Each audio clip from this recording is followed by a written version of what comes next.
ਵਾਹਿਗੁਰੂ ਸਾਹਿਬ JIO. ਬੇਸ਼ੁਮਾਰ ਅਥਾਹ ਅਗਨਿਤ ਅਤੁਲ, ਜਿਉ ਬੁਲਾਵੋ ਤਿਉ ਨਾਨਕ ਦਾਸ ਬੋਲੇ। ਧੰਨ ਗੁਰੂਦੇਵ ਗੁਰੂ ਗ੍ਰੰਥ ਸਾਹਿਬ ਜੀ, ਗੁਰੂ ਪਾਤਸ਼ਾਹ ਦੇ ਹਜ਼ੂਰ ਹਾਜ਼ਰੀਨ ਸਤਸੰਗਤ ਜੀਓ,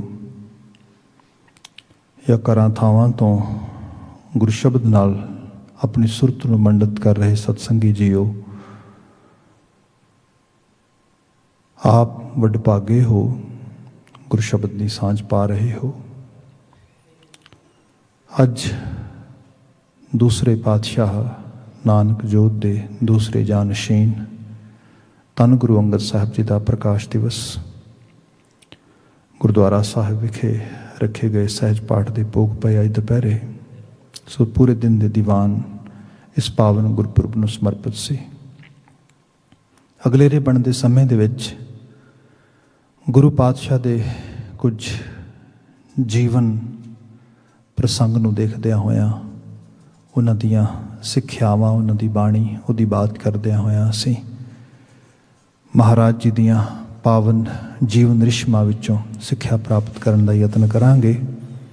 ਸਭ ਤੋਂ ਪਹਿਲਾਂ ਖਾਕਸਾਰ ਦੁਆਰਾ ਬੁਲਾਈ ਆਪ ਸਭ ਨੂੰ ਫਤਿਹ ਪ੍ਰਵਾਨ ਹੋਏ। ਵਾਹਿਗੁਰੂ ਜੀ ਕਾ ਖਾਲਸਾ, ਵਾਹਿਗੁਰੂ ਜੀ ਕੀ ਫਤਿਹ। ਗੁਰੂ ਅੰਗਦ ਸਾਹਿਬ ਜਿਨ੍ਹਾਂ ਨੇ ਦੂਸਰੇ ਨਾਨਕ ਹੋਣ ਦਾ ਮਾਣ ਪ੍ਰਾਪਤ ਕੀਤਾ, ਤਵਾਰੀਖ ਵਿੱਚ ਅਸੀਂ ਪੜ੍ਹਦੇ ਹਾਂ ਕਿ ਗੁਰੂ ਨਾਨਕ ਸਾਹਿਬ ਜਿਸ ਮਨੁੱਖ ਦੀ ਘਾੜਤ ਘੜਨ ਵਾਸਤੇ ਤੁਰਦੇ ਨੇ, ਜੇ ਆਪਾਂ ਸਾਖੀ ਪ੍ਰਸੰਗ ਵਿੱਚ ਦੇਖੀਏ ਤੇ ਪਤਾ ਇਹ ਲੱਗਦਾ ਹੈ ਕਿ ਗੁਰੂ ਨਾਨਕ ਸਾਹਿਬ ਕੋਈ ਬੜੀ ਲੰਮੇਰੀ 13 ਕੁ ਵਰ੍ਹੇ ਦਾ ਉਦਾਸੀਆਂ ਦਾ ਸਮਾਂ ਗੁਜ਼ਾਰ ਕੇ ਵਾਪਸ ਕਰਤਾਰਪੁਰ ਪਹੁੰਚੇ। ਤੇ ਸਾਖੀ ਇਹ ਕਹਿੰਦੀ ਕਿ ਕਰਤਾਰਪੁਰ ਦੇ 'ਚ ਇੱਕ ਰੂਹ ਹੈ, ਮਾਫੀ ਚਾਹਾਂਗਾ, ਵਾਪਸ ਤਲਵੰਡੀ ਪਹੁੰਚੇ ਨਨਕਾਣਾ ਸਾਹਿਬ। ਤੇ ਤਲਵੰਡੀ ਦੇ ਵਿੱਚ ਇੱਕ ਰੂਹ ਹੈ ਜਿਹੜਾ ਉਹਨਾਂ ਦਾ ਜੱਦੀ ਪਿੰਡ ਹੈ, ਪੁਸ਼ਤੈਨੀ ਪਿੰਡ ਹੈ ਗੁਰੂ ਨਾਨਕ ਸਾਹਿਬ ਦਾ। ਰਾਏ ਬੁਲਾਰ ਜੋ ਕਿ ਜਗੀਰਦਾਰ ਹੈ ਪਿੰਡ ਦਾ, ਇੱਕ ਸਿੰਪਲ ਭਾਸ਼ਾ 'ਚ ਕਹਿਣਾ ਹੋਏ ਤੇ ਗੁਰੂ ਨਾਨਕ ਸਾਹਿਬ ਦਾ ਬਹੁਤ ਵੱਡਾ ਉਹ ਮੁਰੀਦ ਹੈ, ਬੜਾ ਵੱਡਾ ਸ਼ਾਗਿਰਦ ਹੈ, ਬੜਾ ਵੱਡਾ ਸਿੱਖ ਕਹਿ ਲਓ ਇੱਕ ਹੈ। ਬੜੀ ਬਿਰਧ ਅਵਸਥਾ ਉਹਦੀ, ਬਜ਼ੁਰਗ ਹੋ ਗਿਆ ਹੈ। ਗੁਰੂ ਨਾਨਕ ਸਾਹਿਬ ਨੂੰ ਉਡੀਕ ਰਿਹਾ ਹੈ। ਜਦੋਂ ਪਤਾ ਲੱਗਾ ਬਾਬਾ ਨਾਨਕ ਜੀ ਵਾਪਸ ਆਏ ਨੇ ਉਦਾਸੀਆਂ ਤੋਂ, ਘਰੇ ਨੇ ਪਿਤਾ ਜੀ ਮਹਿਤਾ ਕਲਿਆਣ ਦਾਸ ਨੂੰ ਮਿਲ ਰਹੇ ਨੇ, ਮਾਤਾ ਤ੍ਰਿਪਤਾ ਜੀ ਨੂੰ ਮਿਲ ਰਹੇ ਨੇ। ਇਹਨੇ ਉਡੀਕ ਨਹੀਂ ਕੀਤੀ ਕਿ ਗੁਰੂ ਨਾਨਕ ਸਾਹਿਬ ਮੈਨੂੰ ਮਿਲਣ ਵਾਸਤੇ ਆਉਣਗੇ। ਡੈਫੀਨੇਟਲੀ ਇੰਨਾ ਸਨੇਹ ਹੈ, ਖਲੂਸ ਹੈ, ਮੁਹੱਬਤ ਹੈ, ਜ਼ਰੂਰ ਆਉਣਗੇ। ਇਸਨੇ ਆਪਣੇ ਆਪ ਨੂੰ ਹੀ ਉਤਸ਼ਾਹ ਕੀਤਾ ਆਪਣੇ ਆਪ ਦੇ ਵਿੱਚ, ਤੇ ਆਪਣੇ 2 ਸੇਵਾਦਾਰਾਂ ਨੂੰ, ਆਪਣੇ ਨੌਕਰਾਂ ਨੂੰ, ਖਾਦਿਮਾਂ ਨੂੰ ਨਾਲ ਲਿਆ। ਉਹਨਾਂ ਦੇ ਮੋਢਿਆਂ 'ਤੇ ਹੱਥ ਰੱਖੇ ਨੇ ਤੇ ਉਹਨਾਂ ਦਾ ਸਹਾਰਾ ਲੈ ਕੇ ਗੁਰੂ ਨਾਨਕ ਸਾਹਿਬ ਨੂੰ ਮਿਲਣ ਲਈ ਤੁਰ ਗਿਆ।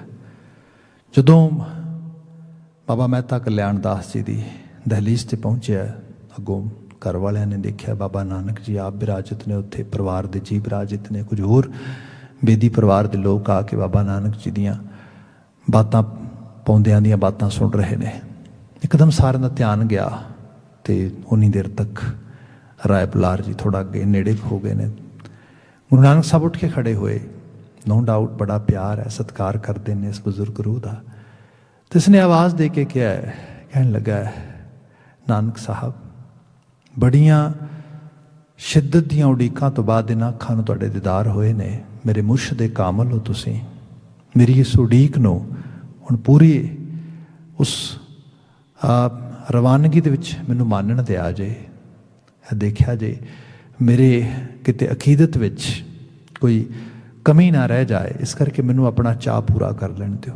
ਆਪਣੇ ਆਪ ਨੂੰ ਬਿਰਧ ਅਵਸਥਾ ਦੇ ਵਿੱਚ ਵੀ ਹੱਥ ਜੋੜੇ ਨੇ ਬਾਬਾ ਨਾਨਕ ਜੀ ਅੱਗੇ, ਆਪਣੇ ਸਾਰੇ ਸਰੀਰ ਨੂੰ ਸਿਜਦੇ ਝੁਕਾ ਦਿੱਤਾ ਹੈ। ਬਾਬਾ ਨਾਨਕ ਜੀ ਅੱਗੇ ਵੱਧ ਕੇ ਉਹਨਾਂ ਨੂੰ ਆਪਣੀਆਂ ਹੱਥਾਂ ਦੇ ਨਾਲ ਬਾਹਾਂ ਤੋਂ, ਮੋਢਿਆਂ ਤੋਂ ਫੜ ਕੇ ਗੱਲ ਲਾਉਂਦੇ ਨੇ। ਗੱਲ ਲਾ ਕੇ ਕੋਲ ਮੂੜਾ, ਜਿਵੇਂ ਉਸ ਵਕਤ ਬੈਂਡ ਦਾ ਇੰਤਜ਼ਾਮ ਸੀਗਾ, ਜੋ ਵੀ, ਉਸ ਮੂੜੇ ਨੂੰ ਖਿੱਚਿਆ, ਕੋਲ ਬਿਠਾਇਆ। ਆਪ ਮੰਜੇ 'ਤੇ ਬੈਠੇ ਨੇ। ਬਾਬਾ ਜੀ ਦਾ ਹੱਥ ਰਾਏ ਬੁਲਾਰ ਨੇ ਕੁੱਟ ਕੇ ਫੜਿਆ ਆ। ਤੇ ਇਸ ਤੋਂ ਪਹਿਲਾਂ ਕਿ ਹੋਰ ਕੋਈ ਗੱਲ ਤੁਰਦੀ, ਕਹਿਣ ਲੱਗਾ ਉਸ ਰੱਬ ਦੀ ਜ਼ਾਤ ਨੇ, ਖੁਦਾ ਦੀ ਜ਼ਾਤ ਨੇ, ਉਸ ਵਾਹਿਗੁਰੂ ਜਿਹਨੂੰ ਅਸੀਂ ਇਸ ਰੂਪ ਵਿੱਚ ਕਹਿ ਲਈਏ, ਉਸਨੇ ਇਸ ਬੁੱਢੜੀਆਂ ਅੱਖਾਂ ਦਾ ਸੁਪਨਾ ਪੂਰਾ ਕੀਤਾ ਆ। ਬੜਾ ਰੋਜ਼ ਸ਼ਾਮ ਇਹ ਮਨ ਵਿੱਚ ਮਲਾਲ ਰਹਿੰਦਾ ਸੀਗਾ, ਦਰਿਆ ਵੇਖਣ ਨੇ ਰੁੱਖੜਾ ਹੈ ਜੀਵਨ, ਪਤਾ ਨਹੀਂ ਇਹਨਾਂ ਅੱਖਾਂ ਨੂੰ ਮੇਰੇ ਨਾਨਕ ਦੇ ਦੀਦਾਰ ਨਸੀਬ ਹੋਣਗੇ ਕਿ ਨਹੀਂ ਹੋਣਗੇ। ਪਰ ਖੁਦਾ ਬੜਾ ਕਰੀਮ ਹੈ, ਬੜਾ ਕਰਮ ਕਰਨ ਵਾਲਾ ਆ। ਉਸਨੇ ਨਾਨਕ ਸਾਹਿਬ ਇਹ ਸੁਪਨਾ ਸਾਕਾਰ ਕੀਤਾ। ਤੁਸੀਂ ਮੇਰੇ ਦਿਲ ਦੇ ਮਾਲਕ ਹੋ, ਤੁਸੀਂ ਆ ਅੱਜ ਦੀਦਾਰ ਦਿੱਤੇ ਨੇ, ਬਸ ਖਾਸ਼ ਪੂਰੀ ਹੋ ਗਈ ਹੈ। ਇਹੋ ਜਿਹੀਆਂ ਬਾਤਾਂ ਕਰਦਾ ਹੋਇਆ, ਸਨੇਹ ਨਾਲ ਭਰੀਆਂ ਹੋਈਆਂ, ਕਹਿੰਦਾ ਹੁਣ ਨਾਨਕ ਜੀ ਇੱਕ ਵਾਅਦਾ ਲੈਣ ਲੱਗਾ ਤੁਹਾਡੇ ਤੋਂ। ਵਾਅਦਾ ਇਹ ਹੈ ਕਿ ਜਿੰਨੀ ਦੇਰ ਤੱਕ ਇਹ ਬੁੱਢੜਾ ਇਸ ਸੰਸਾਰ ਤੋਂ ਰੁਖਸਤ ਨਹੀਂ ਹੁੰਦਾ, ਇਸ ਤਲਵੰਡੀ ਤੋਂ ਬਾਹਰ ਪੈਰ ਨਹੀਂ ਪਾਣ ਦੇਣਾ ਮੈਂ ਤੁਹਾਨੂੰ। ਇੱਥੇ ਹੀ ਰੱਖਣਾ, ਇੱਥੇ ਹੀ ਰਹਿਣਾ। ਹੁਣ ਤੁਸੀਂ ਮੈਨੂੰ ਤੋਰ ਕੇ ਮੇਰੀ ਵਿਦਾਇਗੀ ਦੇ ਨਾਲ ਹੀ ਕਿਤੇ ਵਿਦਾ ਹੋਣਾ, ਵੈਸੇ ਨਹੀਂ ਹੋਣਾ। ਇਹੋ ਜਿਹੀਆਂ ਬਾਤਾਂ ਪਾ ਰਿਹਾ ਭਾਈ ਮਰਦਾਨਾ ਜੀ। ਵਿੱਚ ਹੀ ਗੱਲ ਟੋਕਦਿਆਂ ਹੋਇਆ ਕਹਿਣ ਲੱਗੇ, ਰਾਏ ਸਾਹਿਬ ਕਹਿੰਦੇ ਨੇ ਦੋ ਸਿਆਣੇ ਗੱਲਾਂ ਕਰਦੇ ਹੁਣ, ਵੱਡੇ ਗੱਲਾਂ ਕਰਦੇ ਨੇ, ਵਿੱਚ ਬੋਲੀ ਦਾ ਨਹੀਂ, ਛੋਟਾ ਮੂੰਹ ਤੇ ਵੱਡੀ ਗੱਲ। ਗੱਲ ਇਹ ਹੈ ਕਿ ਨਾਨਕ ਸਾਹਿਬ ਤੇ ਆਪਣਾ ਮਨ ਬਣਾ ਕੇ ਆਏ ਨੇ ਪਹਿਲਾਂ ਹੀ। ਕਹਿਣ ਲੱਗੇ ਕੀ ਬਣਾ ਕੇ ਆਏ ਨੇ, ਜਿਹਨੂੰ ਅਸੀਂ ਕਹਿ ਲਈਏ ਕਿ ਪ੍ਰੀ ਪਲਾਨ ਪ੍ਰੋਗਰਾਮ ਹੈ ਉਹਨਾਂ ਦਾ। ਕੀ ਪ੍ਰੋਗਰਾਮ ਹੈ? ਪ੍ਰੋਗਰਾਮ ਇਹ ਹੈ ਇੱਥੇ ਨਹੀਂ ਰਹਿਣਾ, ਇੱਕ ਨਵਾਂ ਨਗਰ ਵਸਾਉਣਾ, ਨਵਾਂ ਗ੍ਰਾਮ ਵਸਾਉਣਾ ਹੈ। ਰਾਏ ਬੁਲਾਰ ਕਹਿੰਦਾ ਜਿਉ ਸਦਕੇ, ਇਹ ਕਿਹੜਾ ਵੱਡੀ ਗੱਲ ਹੈ, ਏਡੀ ਵੱਡੀ ਜਗੀਰ ਹੈ ਸਾਡੀ, ਇੰਨੇ 100 ਮਰੱਬਿਆਂ ਦੀ, ਇਹਦੇ 'ਚ ਕਿਤੇ ਵੀ ਮੇਰਾ ਨਾਨਕ ਮੋਢੀ ਗੱਡ ਦੇਗਾ, ਆਪਾਂ ਨਗਰ ਵਸਾ ਦਿਆਂਗੇ। ਬਾਬਾ ਨਾਨਕ ਜੀ ਕਹਿਣ ਲੱਗੇ ਨਹੀਂ ਰਾਏ ਸਾਹਿਬ, ਤਲਵੰਡੀ ਦੀ ਜੂਹ ਵਿੱਚ ਕੋਈ ਨਗਰ ਨਹੀਂ ਵਸਾਉਣਾ। ਸੱਚ ਇਹ ਹੈ ਕਿਸੇ ਵੀ ਹੋਰ ਨਗਰ ਦੀ ਜੂਹ ਵਿੱਚ ਨਗਰ ਨਹੀਂ ਵਸਾਉਣਾ। ਨਾਨਕ ਸਾਹਿਬ ਫਿਰ ਕਹਿਣ ਲੱਗੇ ਬਿਲਕੁਲ ਦੁਰਾਡੇ ਵਸਾਉਣਾ ਹੈ। ਕਹਿਣ ਲੱਗੇ ਕਾਰਨ ਤੇ ਹੋਏਗਾ ਕੋਈ, ਆਖਰਕਾਰ ਇਹਨਾਂ ਦੁਰਾਡੇ ਕਿਉਂ ਵਸਾਉਣਾ? ਕਹਿੰਦੇ ਇਸ ਕਰਕੇ ਵਸਾਉਣਾ ਹੈ ਕਿਉਂਕਿ ਜੋ ਪੁਰਾਣੀ ਸੋਚ ਆ ਕੱਚ ਪਿੱਲ ਦੀ, ਉਸ ਸੋਚ ਦੀ ਇੱਕ ਵੀ ਪਿੱਲੀ ਇੱਟ ਨਹੀਂ ਲੱਗਣ ਦੇਣੀ ਉਸ ਨਗਰ ਵਿੱਚ, ਉਸ ਨਗਰ ਦੇ ਰਹਿਣ ਵਾਲੇ ਵਸਨੀਕਾਂ ਦੇ ਵਿੱਚ। ਤੇ ਇੰਜ ਕਹਿ ਲਓ ਨਗਰ ਨਹੀਂ ਵਸਾਉਣਾ, ਇੱਕ ਨਵੇਂ ਮਨੁੱਖ ਦੀ ਘਾੜਤ ਕੱਢਣੀ ਹੈ, ਇੱਕ ਆਈਡੀਅਲ ਹਿਊਮਨ ਬੀਇੰਗ। ਅਸੀਂ ਬਾਬਾ ਕਬੀਰ ਜੀ ਦੇ ਕਈ ਵਾਰੀ ਬਚਨਾਂ ਨੂੰ ਵਿਚਾਰਦੇ ਹਾਂ ਨਾ, ਵੀ ਕਬੀਰ ਰੋੜਾ ਹੋਏ ਰਹੋ ਬਾਟਕਾ ਤਜ ਮਨ ਕਾ ਅਭਿਮਾਨ, ਐਸਾ ਕੋਈ ਦਾਸ ਹੋਏ ਤਾਹੇ ਮਿਲੇ ਭਗਵਾਨ। ਕਬੀਰ ਰੋੜਾ हुआ तो क्या भया पंथी को दुख दे, हर जन ऐसा चाहिए ज्यों तरनी में खे। कबीर खे हुआ तो क्या भया जो उड़ लागे अंग, हर जन ऐसा चाहिए ज्यों पानी सरभंग। कबीर पानी हुआ तो क्या भया सीरा ताता होए, हर जन ऐसा चाहिए जैसा हर ही होए। बाबा जी कहते उस मनुख की घाड़त कढ़नी है ਜਿਹੜਾ ਹਰ ਹੋਏ, ਬਿਲਕੁਲ ਉਸੇ ਲੈਵਲ ਦਾ ਹੀ ਹੋਏ, ਜਿਹੜਾ ਜਿਹਦੇ 'ਚ ਰੁਤਬਾ ਹੀ ਗੁਰੂ ਦੇ ਲੈਵਲ ਦਾ ਹੋਏ। ਕਿਉਂਕਿ ਜਦੋਂ ਤੁਸੀਂ ਭਾਈ ਗੁਰਦਾਸ ਜੀ ਦੀਆਂ ਰਚਨਾਵਾਂ ਪੜ੍ਹਦੇ ਨਾ, ਸ਼ਬਦ ਗੁਰੂ ਗੁਰੂ ਜਾਣੀਆਂ ਗੁਰਮੁਖ ਹੋਏ, ਸੁਰਤ ਧੁਨ ਚੇਲਾ ਸਾਧ ਸੰਗਤ ਸੱਚਖੰਡ ਵਿੱਚ ਪ੍ਰੇਮ ਭਗਤ ਪਰਚੈ ਹੋਏ, ਮੇਲਾ ਗਿਆਨ ਧਿਆਨ ਸਿਮਰਨ ਜੁਗਤ ਕੂੰਜ ਗੁਰਮ ਹੰਸ ਵੰਸ ਨਿਵੇਲਾ। ਬਿਰਖੋਂ ਫਲ ਫਲ ਤੋਂ ਬਿਰਖ, ਗੁਰ ਸਿੱਖ ਸਿੱਖ ਗੁਰੂ ਮੰਤਰ ਸੁਹੇਲਾ।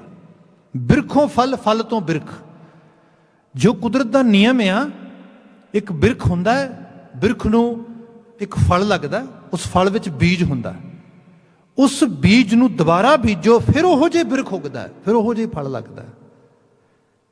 ਐਕਚੁਅਲ ਲੈਵਲ ਤੇ ਜਿਹੜੀ ਗੁਰੂ ਪਰੰਪਰਾ ਹੈ ਨਾ, ਇਹ ਗੁਰੂ ਸ਼ਿਸ਼ ਪਰੰਪਰਾ ਨਹੀਂ ਹੈ ਇਕੱਲੇ, ਜਿਹੜੀ ਆਮ ਲੋਕੀ ਕਈ ਵਾਰੀ ਕਹਿੰਦੇ ਸੰਸਕ੍ਰਿਤ ਤੋਂ ਗੁਰੂ ਸ਼ਿਸ਼ ਪਰੰਪਰਾ ਚਲਾਈ ਸੀਗੀ ਨਾ। ਗੁਰ ਸਿੱਖ ਸਿੱਖ ਗੁਰ ਏਕੋ ਗੁਰ ਉਪਦੇਸ਼ ਚਲਾਏ। ਇਹ ਉਹ ਪ੍ਰਪਾਰਟੀ ਹੈ ਜਿਹਦੇ ਵਿੱਚ ਗੁਰੂ ਨੇ ਆਪਣੇ ਸਿੱਖ ਨੂੰ ਸਿੱਖ ਨਹੀਂ ਰਹਿਣ ਦੇਣਾ, ਗੁਰੂ ਬਣਾ ਦੇਣਾ, ਬਰਾਬਰ ਲਿਆ ਕੇ ਖੜਾ ਕਰ ਦੇਣਾ। ਇਹ ਪੂਰੇ 10 ਜੀਵਨ ਇਸੇ ਤਰੀਕੇ ਨਾਲ ਚੱਲੇ ਨੇ। 10 ਤੋਂ ਬਾਅਦ ਖਾਲਸਾ ਮੇਰੋ ਰੂਪ ਹੈ ਖਾਸ, ਇੱਕ ਖਾਸ ਰੂਪ ਬਣਾ ਦਿੱਤਾ। ਕਿਆ ਇਹ ਮੇਰਾ ਹੀ ਰੂਪ ਹੈ? ਗੁਰੂ ਮਰਜ ਹੋ ਗਿਆ ਉਸ ਸਕੂਲ ਆਫ ਥਾਟ ਦੇ ਵਿੱਚ, ਉਸ ਸਕੂਲ ਆਫ ਥਾਟ ਨੂੰ ਅਡਾਪਟ ਕਰਨ ਵਾਲੀ ਕਮਿਊਨਿਟੀ ਦੇ ਵਿੱਚ। ਗ੍ਰੰਥ ਤੇ ਪੰਥ ਦੀ ਤਾਬੇਦਾਰੀ, ਇਹ ਜਿਹੜਾ ਰੂਪ ਆ, ਇਸ ਨੂੰ ਐਕਚੁਅਲ ਲੈਵਲ ਤੇ ਗੁਰੂ ਨਾਨਕ ਸਾਹਿਬ ਫੋਲੋ ਕਰ ਰਹੇ ਉਸ ਰੂਪ ਦੇ ਅੰਦਰ। ਮਹਾਰਾਜ ਉਹਨੂੰ ਪ੍ਰੈਜ਼ੈਂਟ ਕਰਦੇ ਉੱਥੇ, ਉਹਨੂੰ ਉੱਥੇ ਸਥਾਪਿਤ ਕਰਦੇ। ਕਿਆ ਇੱਕ ਨਵੇਂ ਮਨੁੱਖ ਦੀ ਘਾੜਤ ਕੱਢੀ ਜਾਣੀ ਹੈ। ਜੋ ਅਸੀਂ ਸੋਚ ਦਾ ਇੱਕ ਬੀਜ ਉਮਗਾਇਆ ਹੈ, ਉਸ ਬੀਜ ਨੂੰ ਫਿਰ ਬੀਜਾਂਗੇ ਕਿਸੇ ਮਨੁੱਖ ਦੇ ਹਿਰਦੇ ਦੇ ਵਿੱਚ, ਤੇ ਉਸ ਹਿਰਦੇ ਦੇ ਵਿੱਚੋਂ ਉਹ ਦੁਬਾਰਾ ਫਿਰ ਉਸੇ ਤਰੀਕੇ ਦੇ ਨਾਲ ਉਹ ਬੀਜ ਬਿਰਖ ਬਣੇਗਾ। ਹੁਣ ਇਹ ਬਿਲਕੁਲ ਨਵੀਂ ਬਾਤ ਸੀਗੀ। ਅਕਸਰ ਕੀ ਹੁੰਦਾ ਕਿ ਲੋਕੀ ਇੱਕ ਕੋਈ ਇੱਕ ਪਰਸਨੈਲਿਟੀ ਕਿਸੇ ਇੱਕ ਰਾਏ ਨੂੰ ਲੈ ਕੇ ਆਉਂਦੀ, ਉਸ ਤੋਂ ਬਾਅਦ ਉਹ ਪਰਸਨੈਲਿਟੀ ਸਮੇਂ ਦੇ ਚੱਕਰ ਵਿੱਚ ਆਪਣਾ ਸਮਾਂ ਬਤੀਤ ਕਰਦੀ ਚਲੀ ਜਾਂਦੀ। ਫਿਰ ਲੋਕੀ ਉਹਦੀਆਂ ਮੜੀਆਂ ਬਣਾ ਲੈਂਦੇ, ਉਹਦੀਆਂ ਜਗ੍ਹਾ ਬਣਾ ਲੈਂਦੇ, ਮਟੀਆਂ ਬਣਾ ਲੈਂਦੇ, ਮੂਰਤੀਆਂ ਬਣਾ, ਉਹਦੀ ਪੂਜਾ ਹੋਈ ਜਾਂਦੀ। ਇੱਥੇ ਨਹੀਂ ਗਾ, ਇੱਥੇ ਤੇ ਇੱਕ ਹਾਇਰ ਲੈਵਲ ਦਾ ਸੰਕਲਪ ਆ। ਮਤਲਬ ਗੁਰੂ ਨੇ ਆਪਣੇ ਵਰਗੀ ਇੱਕ ਹਸਤੀ ਨੂੰ ਸਥਾਪਿਤ ਕਰਨਾ ਹੈ ਉਸ ਰੂਪ ਦੇ ਵਿੱਚ, ਬਿਲਕੁਲ ਬਰਾਬਰ, ਇਕੁਅਲ। ਉਹ ਹਸਤੀ ਬਣਨ ਵਾਸਤੇ ਫਿਰ ਇੱਕ ਦਿਨ ਆਉਂਦੀ ਹੈ ਜਿਹਦੀ ਹਸਤੀ ਦਾ ਨਾਂ ਹੈ ਲਹਿਣਾ। ਅਸੀਂ ਤਵਾਰੀਖ 'ਚ ਪੜ੍ਹਦੇ ਹਾਂ, ਜਿਵੇਂ ਫਿਰ ਜਪਜੀ ਸਾਹਿਬ 'ਚ ਆ ਜਾਓ। ਜਪਜੀ ਸਾਹਿਬ ਦੇ ਅਖੀਰਲੇ ਹਿੱਸੇ 'ਚ 5 ਖੰਡ ਆਉਂਦੇ ਨੇ, ਧਰਮ ਖੰਡ, ਫਿਰ ਗਿਆਨ ਖੰਡ, ਫਿਰ ਸ਼ਰਮ ਖੰਡ, ਫਿਰ ਕਰਮ ਖੰਡ, ਤੇ ਫਿਰ ਸੱਚ ਖੰਡ। ਜਿਹੜਾ ਪ੍ਰਾਇਮਰੀ ਸਟੇਜ ਆ ਇਹ ਹੈਗੀ ਧਰਮ ਖੰਡ। ਜਦੋਂ ਬੰਦੇ ਦੇ 'ਚ ਆਸਥਾ ਦਾ ਦਰਿਆ ਠਾਠਾ ਮਾਰਦਾ। ਭਾਈ ਲਹਿਣਾ ਜੀ ਗੁਰੂ ਨਾਨਕ ਸਾਹਿਬ ਕੋਲ ਆਉਂਦੇ, ਇਸ ਤੋਂ ਪਹਿਲਾਂ ਉਹਨਾਂ ਦੇ ਵਿੱਚ ਸ਼ਰਧਾ ਤੇ ਸੀ, ਆਸਥਾ ਸੀ, ਧਰਮੀ ਸੀ, ਪਰ ਇਹ ਨਹੀਂ ਸੀ ਪਤਾ ਧਰਮ ਦਾ ਸਹੀ ਰਾਹ ਕਿਹੜਾ ਹੈ। ਜਗਿਆਸੂ ਸੀ, ਖਾਸ਼ਮੰਦ ਸੀ ਧਰਮ ਦੇ, ਸੱਚਾਈ ਦੇ, ਹਕੀਕਤ ਦੇ, ਪਰ ਰਾਹ ਨਹੀਂ ਸੀ ਮਿਲ ਰਿਹਾ। ਕਿਤੇ ਬੀਬੀ ਸਤਵਿਰਾਈ ਤੋਂ, ਭਾਈ ਜੋਧ ਤੋਂ ਗੁਰੂ ਨਾਨਕ ਸਾਹਿਬ ਦੀ ਬਾਣੀ ਸੁਣੀ, ਉਪਦੇਸ਼ ਸੁਣੇ, ਬਚਨ ਸੁਣੇ, ਖਿਆਲ ਆਇਆ ਮਿਲਣਾ ਆ। ਮਿਲਣਾ ਕਦੋਂ ਆ? ਕੋਈ ਸਬੱਬ ਉਸ ਤਰੀਕੇ ਨਾਲ ਨਹੀਂ ਬਣਿਆ। ਅਖੀਰ ਸਬੱਬ ਇਸ ਤਰ੍ਹਾਂ ਬਣਿਆ ਕਿ ਜਵਾਲਾ ਦੇਵੀ ਦੇ ਮੰਦਰਾਂ ਨੂੰ ਅਕਸਰ ਜਾਂਦੇ, ਪਿੰਡ ਦੇ ਵਿੱਚੋਂ, ਆਪਣੇ ਗ੍ਰਾਂ ਦੇ ਵਿੱਚੋਂ ਪੂਰਾ ਜਥਾ ਲੈ ਕੇ, ਲੋਕਾਂ ਨੂੰ ਨਾਲ ਲੈ ਕੇ, ਟੋਲੀ ਬਣਾ ਕੇ, ਤੇ ਉਹਦੇ ਲੀਡਰ ਹੁੰਦੇ, ਉਹਦੀ ਅਗਵਾਈ ਕਰਦੇ, ਸਾਰੇ ਆਪ ਸਾਰੇ ਮੈਨੇਜ ਕਰਦੇ ਸਭ ਕੁਛ। ਇਸ ਵਾਰ ਵੀ ਜਾ ਰਹੇ ਆ, ਪਤਾ ਲੱਗਾ ਰਸਤੇ ਦੇ ਵਿੱਚ ਰਾਵੀ ਦੇ ਕੰਢੇ ਗੁਰੂ ਨਾਨਕ ਸਾਹਿਬ ਦਾ ਕਰਤਾਰਪੁਰ ਹੈ। ਉੱਥੇ ਨਾਨਕ ਸਾਹਿਬ ਉਹ ਹਸਤੀ ਰਹਿੰਦੀ ਹੈ, ਉਹਨਾਂ ਨਾਲ ਮੁਲਾਕਾਤ ਕਰਨੀ ਹੈ। ਰਾਵੀ ਦੇ ਕੰਢੇ ਹੀ ਉਹ ਸਾਰੀ ਪਿੰਡ ਤੋਂ ਲਿਆਂਦੀ ਟੋਲੀ ਬਿਠਾਈ ਹੈ। ਆਪ ਉਹ ਰਾਹ ਪੁੱਛ ਕੇ ਉਸ ਤਰੀਕੇ ਨਾਲ, ਕੁਛ ਅੰਦਾਜ਼ੇ ਨਾਲ ਕਿ ਇਹ ਕਰਤਾਰਪੁਰ ਦਾ ਰਾਹ ਆ, ਤੁਰ ਪਏ। ਘੋੜੇ ਤੇ ਸਵਾਰ ਨੇ। ਜਦੋਂ ਰਾਸਤੇ ਜਾ ਰਹੇ ਨੇ ਤੇ ਮਨ ਦੇ ਵਿੱਚ 100 ਤਰ੍ਹਾਂ ਦੇ ਵਲਵਲੇ ਆਉਂਦੇ ਹੋਣਗੇ। ਜਦੋਂ ਅਸੀਂ ਕਿਸੇ ਨੂੰ ਮਿਲਣ ਵਾਸਤੇ ਜਾਂਦੇ ਹਾਂ, specially when we are going first time to see someone, then we imagine what kind of person would be that, what kind of meeting would be, which I'm going to attend, and what kind of experience I'm expecting over there. ਇਹ ਸਾਰੀਆਂ ਚੀਜ਼ਾਂ ਅੰਦਰ ਚੱਲ ਰਹੀਆਂ। Psychological ਦੇਖੋ ਤੁਸੀਂ। ਰਾਹ ਜਾਂਦਿਆਂ ਹੋਇਆਂ ਇੱਕ ਰਸਤੇ 'ਚ ਰਾਹੀ ਤੁਰਿਆ ਜਾਂਦਾ ਹੈ, ਘਾਹ ਦੀ ਪੰਡ ਸਿਰ ਤੇ ਚੁੱਕੀ ਹੈ। ਉਸ ਨੂੰ ਪੁੱਛਦੇ ਨੇ, ਮੈਂ ਕਰਤਾਰਪੁਰ ਜਾਣਾ ਹੈ। ਉਹ ਰਾਹੀ ਕਹਿੰਦਾ, ਭਾਈ ਆ ਸਿੱਧਾ ਹੀ ਰਾਹ ਹੈ, ਉਹ ਸਾਹਮਣੇ ਕਰਤਾਰਪੁਰ ਹੀ ਹੈ। ਠੀਕ ਹੈ, ਕਿਹਨੂੰ ਮਿਲਣਾ ਹੈ? ਮੈਂ ਨਾਨਕ ਸਾਹਿਬ ਦੇ ਘਰ ਜਾਣਾ ਹੈ। ਪਤਾ ਲੱਗਾ ਹੈ ਉਹ ਭਟਕਿਆਂ ਨੂੰ ਰਾਹੇ ਪਾ ਦਿੰਦੇ ਨੇ। ਪਤਾ ਲੱਗਾ ਹੈ ਉਹ ਆਤਮ ਗਿਆਨ ਵਾਲੇ ਪਾਸੇ ਤੁਰਨ ਵਾਲੀਆਂ ਰੂਹਾਂ ਨੂੰ ਅਗਵਾਈ ਦਿੰਦੇ ਨੇ। ਪਤਾ ਲੱਗਾ ਹੈ ਉਹ ਧਰਮ ਸਿਖਾਉਂਦੇ ਨੇ। ਪਤਾ ਲੱਗਾ ਹੈ ਉਹ ਜੀਵਨ ਘੜਨ ਦੀ, ਜੀਵਨ ਜਿਉਣ ਦੀ ਜਾਚ ਦੱਸ ਦਿੰਦੇ ਨੇ। ਇਹੋ ਜਿਹੀਆਂ ਬਾਤਾਂ ਪਾਈਆਂ। ਭਾਈ ਠੀਕ ਹੈ, ਜੇ ਤੂੰ ਉੱਥੇ ਜਾਣਾ ਹੈ, ਚੱਲ ਮੈਂ ਤੈਨੂੰ ਛੱਡ ਆਉਣਾ ਵਾ। ਉਸ ਘਾਹ ਦੀ ਪੰਡ ਚੁੱਕੀ ਹੋਈ ਉਸ ਰਾਹੀ ਨੇ ਘੋੜੇ ਦੀ ਵਾਗ ਫੜ ਲਈ ਹੈ। ਅੱਗੇ ਅੱਗੇ ਤੁਰਿਆ ਜਾਂਦਾ ਹੈ। ਲਹਿਣਾ ਜੀ ਘੋੜੇ ਤੇ ਬੈਠੇ ਗੱਲਾਂ ਕਰੀ ਜਾਂਦੇ ਨੇ। ਇਹ ਅਕਸਰ ਆਦਤ ਹੈ ਉਸ ਇਲਾਕੇ 'ਚ ਰਹਿਣ ਵਾਲੇ ਜਿਹੜੇ ਲੋਕ ਥੋੜ੍ਹੇ ਸਰਮਾਏਦਾਰ ਨੇ, ਜਿਨ੍ਹਾਂ ਦੇ ਕੋਲ ਕੁਝ ਚਾਰ ਉਸ ਰੂਪ ਦੇ ਵਿੱਚ ਛਿੱਲੜਕ ਹੈਗੇ ਨੇ, ਪਿਓਰ ਪੰਜਾਬੀ 'ਚ ਅਸੀਂ ਕਹੀਏ, they try to live this kind of life styles in ਜਿਹੜਾ ਹੈਗਾ today's world we can see all these things. ਹਾਂ, ਇਹ ਬਾਣੀ ਦਾ ਕੌਨਸੈਪਟ ਸੀਗਾ ਵੀ ਆਪਣਾ ਹੱਥੀਂ ਆਪਣਾ ਆਪੇ ਹੀ ਕਾਜ ਸਵਾਰ ਗਿਆ ਹੈ। ਇਹ ਹਰ ਲੈਵਲ ਤੇ ਹੈ। ਬਾਬਾ ਨਾਨਕ ਜੀ ਜਿਨ੍ਹਾਂ ਨੇ ਕਿਰਤ ਦਾ ਸੰਦੇਸ਼ ਦਿੱਤਾ, ਜਿਨ੍ਹਾਂ ਨੇ ਇਹ ਕਿਹਾ ਨੀਚਾ ਅੰਦਰ ਨੀਚ ਜਾਤ ਨੀਚੀ ਹੂੰ ਅਤ ਨੀਚ ਨਾਨਕ ਤਿਨ ਕੈ ਸੰਗ ਸਾਥ ਵੱਡਿਆਂ ਸਿਓ ਕੈਰੀ। ਸਿਪਾਹੀ ਵੱਡੇ ਬਣ ਕੇ ਕਿਹਨੂੰ ਵਿਖਾਉਣਾ? ਸਮਾਜ ਦੇ ਵਿੱਚ ਬਰਾਬਰੀ 'ਚ ਰਹਿਣਾ ਚਾਹੀਦਾ, ਸਾਰਿਆਂ ਦੇ ਸੇਵਾਦਾਰ ਬਣ ਕੇ ਰਹਿਣਾ ਚਾਹੀਦਾ। ਇਸ ਕਿਸਮ ਦੀ ਬਾਤ ਬਾਬਾ ਜੀ ਕਰਦੇ। ਖੈਰ, ਜਦੋਂ ਉਹ ਰਾਹੀ ਜਿਹਨੇ ਸਿਰ ਦੇ ਉੱਤੇ ਘਾਹ ਦੀ ਪੰਡ ਚੱਕੀ ਹੈ, ਉਹ ਲਹਿਣਾ ਜੀ ਨੂੰ ਇੱਕ ਮੁਕਾਮੀ ਜਗ੍ਹਾ 'ਤੇ ਲੈ ਜਾਂਦਾ। ਉੱਥੇ ਘਾਹ ਦੀ ਪੰਡ ਥੱਲੇ ਇੱਕ ਪਾਸੇ ਸੱਟ ਦਿੰਦਾ। ਉਸ ਲਹਿਣਾ ਜੀ ਨੂੰ ਕਹਿੰਦਾ ਤੁਸੀਂ ਘੋੜੇ ਨੂੰ ਉੱਥੇ ਸਾਹਮਣੇ ਬੰਨ੍ਹ ਦਿਓ। ਉਹ ਬੰਨ੍ਹ ਦਿੰਦੇ ਨੇ। ਆਪਣੇ ਘਾਹ ਦੀ ਪੰਡ ਵਿੱਚੋਂ ਕੁਝ ਘਾਹ ਕੱਢ ਕੇ ਉਹਦੇ ਘੋੜੇ ਅੱਗੇ ਉਹਨਾਂ ਦੇ ਪਾ ਦਿੰਦਾ ਹੈ। ਆਪਣੇ ਥੋੜ੍ਹੇ ਕੱਪੜਿਆਂ ਨੂੰ ਝਾੜਦਾ ਆ, ਮੰਜਾ ਖਿੱਚ ਕੇ ਉਸ ਜਗ੍ਹਾ ਤੋਂ ਲੈ ਕੇ ਆਉਂਦਾ ਹੈ। ਸਤਿਕਾਰ ਨਾਲ ਕਹਿੰਦਾ ਆਓ ਜੀ ਬੈਠੋ। ਤੇ ਲਹਿਣਾ ਜੀ ਕਹਿੰਦੇ ਜੀ ਤੁਸੀਂ ਗੱਲ ਸਮਝੀ ਨਹੀਂ, ਮੈਂ ਅਸਲ ਵਿੱਚ ਬੜਾ ਸ਼ੁਕਰਗੁਜ਼ਾਰ ਹਾਂ, ਮੇਰੇ ਕੋਲ ਸਮਾਂ ਘੱਟ ਆ। ਮੈਂ ਤੇ ਗੁਰੂ ਨਾਨਕ ਸਾਹਿਬ ਦੇ ਘਰ ਜਾਣਾ ਸੀਗਾ, ਤੁਸੀਂ ਸਤਿਕਾਰ ਵਜੋਂ ਇੱਥੇ ਲੈ ਆਇਓ। ਤੇ ਬਾਬਾ ਨਾਨਕ ਜੀ ਕਹਿੰਦੇ ਭਾਈ ਤੂੰ ਸਹੀ ਜਗ੍ਹਾ ਤੇ ਆਇਆ ਹੈ, ਦੱਸੋ ਮੈਂ ਹੀ ਨਾਨਕ ਹਾਂ ਜਿਹਨੂੰ ਤੁਸੀਂ ਮਿਲਣ ਵਾਸਤੇ ਆਏ ਹੋ, ਤੁਹਾਡੀ ਕੀ ਖਿਦਮਤ ਕਰ ਸਕਦੇ ਹਾਂ ਅਸੀਂ। ਓ ਹੋ ਲੈਣਾ ਜੀ ਇੱਕਦਮ ਜਿਹਨੂੰ ਕਹਿ ਲਓ ਸੰਤਪਤ ਹੋ ਜਾਣਾ। Totally get amazed, totally get in a different level, in a different wonder। कमाल हो गई, ऐसी हस्ती भी है। ਇਹਨੂੰ ਦੇਖੋ, ਅਸੀਂ ਸ਼ਬਦ ਪੜ੍ਹੀਏ ਬਾਣੀ ਦੇ ਵਿੱਚ, ਸਾਹਿਬ ਮਹਾਰਾਜ ਜ਼ਿਕਰ ਕਰਦੇ ਕਿ ਸਿੰਬਲ ਰੁਖ ਸਰਾਇਰਾ ਅਤ ਦੀਰਘ ਅਤ ਮੁੱਚ, ਓਏ ਜੀ ਆਵੇਂ ਆਸ ਕਰ ਜਾਹੇ ਨਿਰਾਸੇ ਕਿਤ। ਕਿਸੇ ਕੋਲ ਤੁਸੀਂ ਉਮੀਦ ਲੈ ਕੇ ਜਾਓ ਤੇ ਅਗਲਾ ਸਿੰਬਲ ਵਰਗਾ ਉੱਚਾ ਹੋਏ, ਕਹਿੰਦੇ ਕੋਈ ਚੀਜ਼ ਨਹੀਂ ਮਿਲੇਗੀ। ਬਿਲਕੁਲ ਐਵੇਂ ਜਿਵੇਂ ਸਿੰਬਲ ਦੇ ਰੁੱਖ ਦੀ ਮਿਸਾਲ ਹੈ। ਫਲ ਫਿੱਕੇ ਫੁੱਲ ਬੱਕ ਬੱਕੇ ਕੰਮ ਨਾ ਆਵੇ ਪਤ, ਫਿਰ ਕਿਆ ਮਿੱਠਤ ਨੀਵੀਂ ਨਾਨਕਾ ਗੁਣ ਚੰਗਿਆਈਆਂ ਤਤ। ਮਿਠਾਸ ਬਾਬਾ ਜੀ ਦੀ ਬੋਲ ਬਾਣੀ ਲਹਿਣਾ ਜੀ ਦੇ ਕੰਨਾਂ ਦੇ ਵਿੱਚ ਸ਼ਹਿਦ ਘੋਲਦੀ।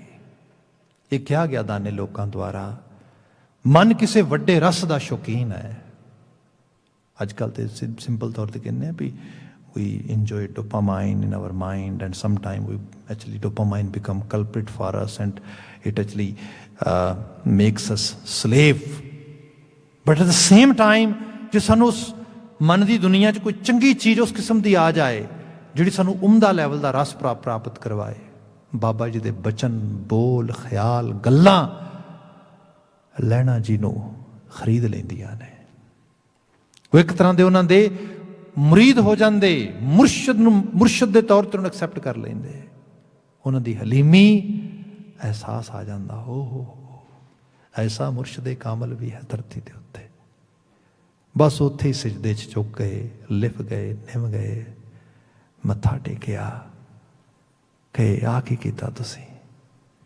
ਤੁਹਾਡੇ ਕੋਲੋਂ ਤੇ ਅਗਵਾਈ ਲੈਣੀ ਸੀ, ਤੁਹਾਡੇ ਕੋਲੋਂ ਤੇ ਜੀਵਨ ਦਾ ਰਸਤਾ ਪੁੱਛਣਾ ਸੀਗਾ, ਤੁਹਾਨੂੰ ਪੈਦਲ ਤੋਰ ਕੇ ਲਿਆਇਆ ਵਾਂ ਘੋੜੇ ਦੇ ਅੱਗੇ ਅੱਗੇ।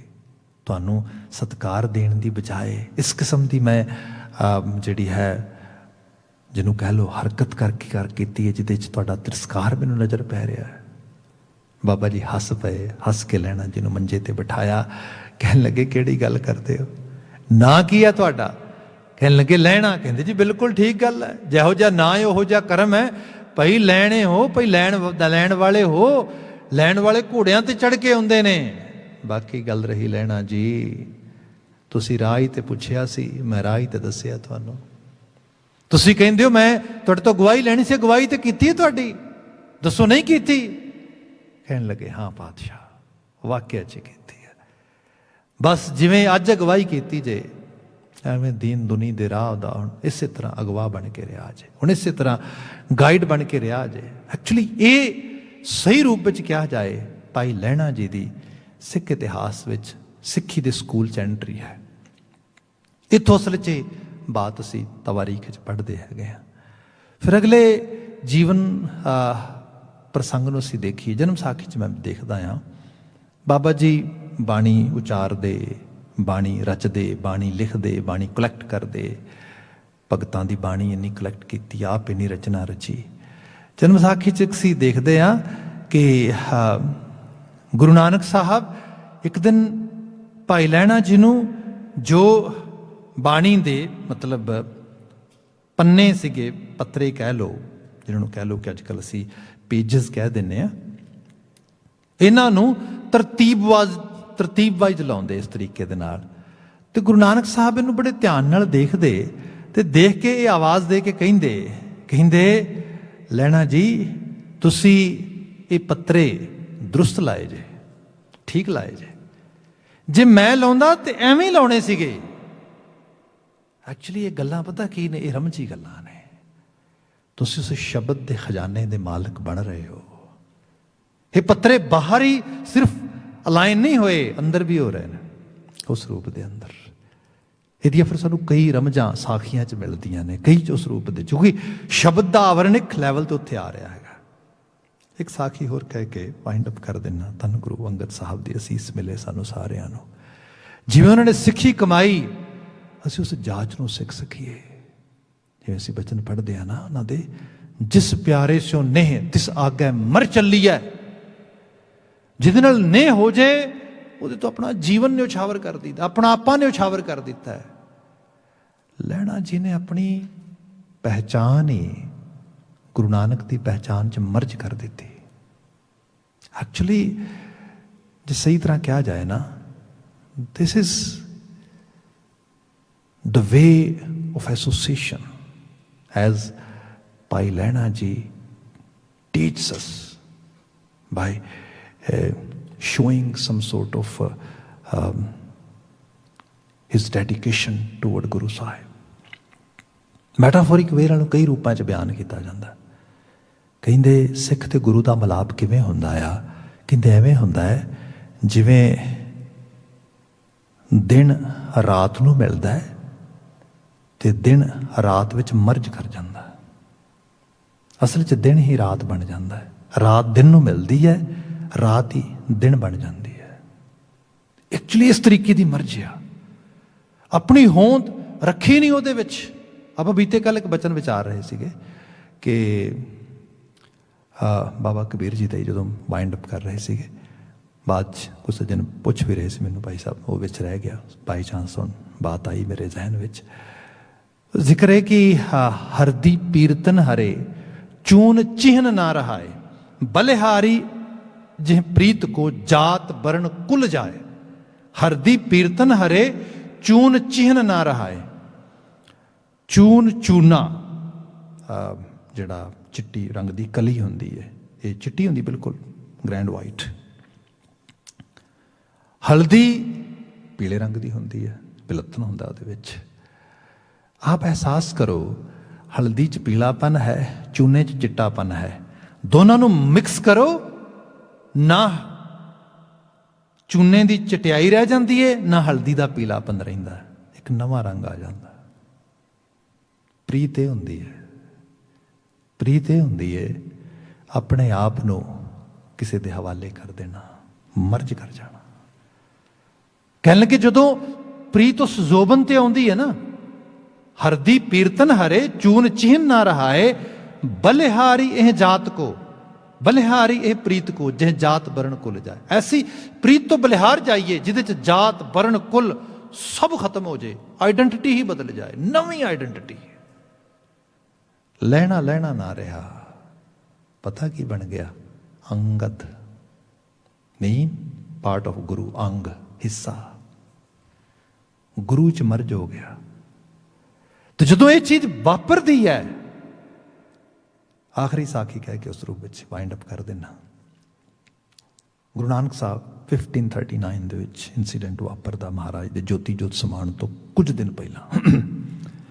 ਕਰਤਾਰਪੁਰ ਹੈ, ਹਰ ਰੋਜ਼ ਸਵੇਰੇ ਸੰਗਤ ਆਉਂਦੀ, ਧਰਮਸਾਲ ਲੱਗਦੀ, ਰੱਬੀ ਰਾਹ ਦੇ ਰਾਗੀਰ ਲੱਭਦੇ ਗੁਰੂ ਨਾਨਕ ਸਾਹਿਬ ਨੂੰ, ਗੁਰੂ ਨਾਨਕ ਸਾਹਿਬ ਦੇ ਘਰ ਆ ਕੇ ਸੰਗਤ ਹੁੰਦੀ।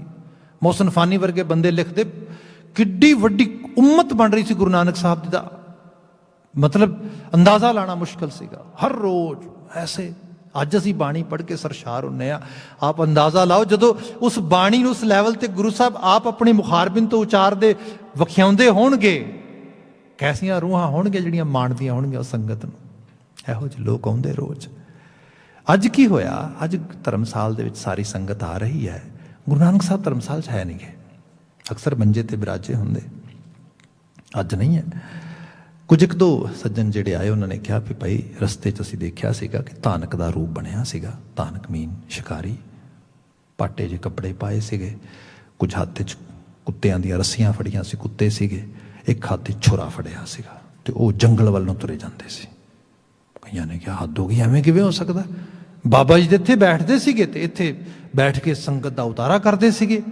ਉਹ ਕਹਿਣ ਲੱਗੇ ਨਹੀਂ ਚਲੋ ਦੇਖੋ, ਦੇਖੇ ਤੇ ਸੰਗਤ ਵੱਡੀ ਗਿਣਤੀ ਆਈ, ਆ ਕੇ ਦੇਖਿਆ ਵਾਕਿਆ ਜੀ ਉਹ ਤਾਂ ਧਾਨਕ ਦਾ ਰੂਪ ਬਣਿਆ ਪਿਆ। ਉਹ ਧਾਨਕ ਕਹਿੰਦੀ ਸ਼ਬਦ ਵਿਚਰਿਤ ਕੀਤਾ, ਧਾਨਕ ਰੂਪ ਰਹਾ ਕਰਤਾਰ ਰੂਪ ਵਾਲਾ ਜਿਹੜਾ ਸ਼ਬਦ ਹੈ। ਖੈਰ ਜਦੋਂ ਆਏ ਤੇ ਬਾਬਾ ਜੀ ਜੰਗਲ ਵੱਲ ਨੂੰ ਤੁਰੇ ਜਾਂਦੇ ਨੇ, ਸੰਗਤ ਮਗਰ ਤੁਰੀ ਜਾਂਦੀ ਹੈ। ਹੁਣ ਇਹ ਸਾਰਾ ਕੌਤਕ ਆ to make them understand something which they can follow rest of their life। ਇਹ ਆਸਾਨ ਨਹੀਂ ਹੁੰਦਾ। ਮਤਲਬ ਜਿਹੜੀ ਸਾਡੀ ਮੈਮਰੀ ਹੈ ਨਾ, ਅੱਜ ਸਾਈਕੋਲੋਜੀ 'ਚ ਦੇਖੋ ਇਹ ਚੀਜ਼ ਹੁੰਦੀ ਹੈ, ਕਿਹੜੀਆਂ ਚੀਜ਼ਾਂ ਤੁਹਾਡੀ ਮੈਮਰੀ ਨੂੰ ਪੱਕੀ ਤਰ੍ਹਾਂ ਗ੍ਰਿਪ ਕਰਦੀਆਂ ਨੇ। ਰੂਟੀਨ 'ਚ ਇੰਸੀਡੈਂਟ ਵਾਪਰਦੇ ਨੇ, ਸਵੇਰ ਦੀ ਵਾਪਰੀ ਹੋਈ ਚੀਜ਼ ਸ਼ਾਮ ਨੂੰ ਯਾਦ ਨਹੀਂ ਰਹਿੰਦੀ, ਸ਼ਾਮ ਵਾਲੀ ਅਗਲੇ ਦਿਨ ਨਹੀਂ ਯਾਦ ਰਹਿੰਦੀ। ਪਰ ਕੁਝ ਬਹੁਤ ਡਰਾਸਟਿਕ, ਬੜਾ ਐਕਸਟਰਾ ਆਰਡੀਨਰੀ, ਕੁਝ ਬਿਲਕੁਲ ਆਊਟ ਆਫ ਬਲੂ ਜਿਹੜੀ ਚੀਜ਼ ਹੈ ਉਹ ਇੱਕਦਮ ਦੇ ਨਾਲ ਪੌਪ ਅਪ ਹੋਏ, ਉਹ ਵਾਪਰੇ, ਇੱਕਦਮ ਉਹ ਮੈਮਰੀ 'ਚ ਪੱਕੀ ਸੋਲਿਡ ਬੈਠ ਜਾਂਦੀ ਹੈ। ਇਹ ਗੁਰੂ ਸਾਹਿਬ ਅਕਸਰ ਕਰਦੇ।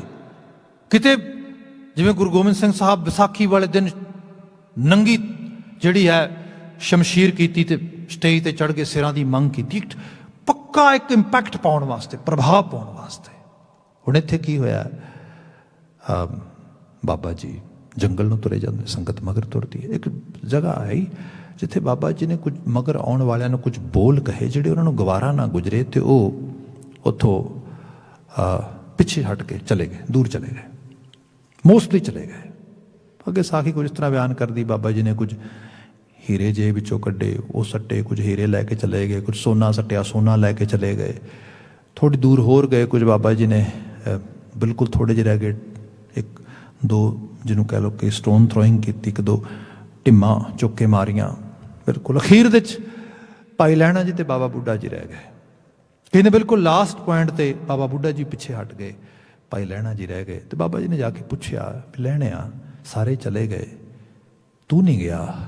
ਤੇ ਉਹਨਾਂ ਨੇ ਕਿਹਾ ਵੀ ਬਾਬਾ ਜਿਹੜਾ ਭਜਨ ਕਿਸੇ ਹੀ ਕੋਈ ਕੋਈ ਮੰਝ ਨ ਮਾਣੀ, ਇੱਕ ਤੂੰ ਕਿਉਂ ਨਾ ਮਰੀਜ਼ਾਂ ਰੋਏ ਜਾਨ ਲਗ ਚਿਤ ਨਾ ਆਵੇ। ਐਕਚੁਅਲੀ ਇਹ ਕੱਲਾ ਬਚਨ ਨਹੀਂ ਹੈ, ਇਹ ਉਹ ਪੂਰਾ ਭਾਵ ਆ।